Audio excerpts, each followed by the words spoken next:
सवाल हजरत आयशा रजी अल्लाह ताला अन्हा के वालिद का क्या नाम था?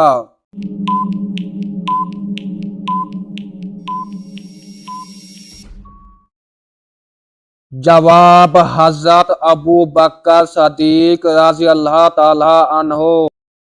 सवाल किस नबी की कौम पर पत्थरों का अजाब आया?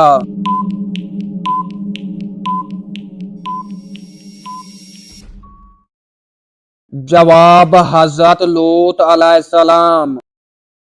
सवाल किस नबी की कौम को बहुत ज्यादा खाना दिया गया?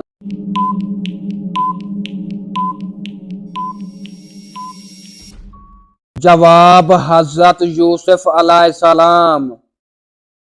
सवाल किस नबी की कौम के साथ अल्लाह ने समंदर के पानी को दो हिस्सों में तकसीम कर दिया?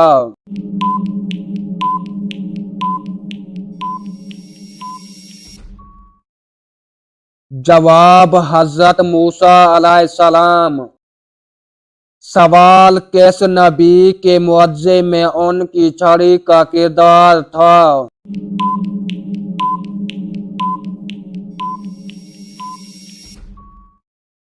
जवाब हजरत मूसा अलैहिस्सलाम। सवाल किस नबी की दुआ से जमीन ने अपना सीना खोला?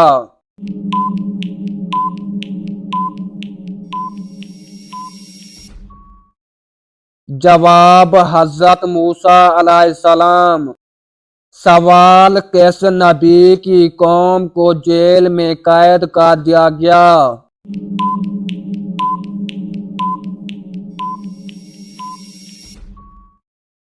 जवाब हजरत यूसुफ अलैहिस्सलाम।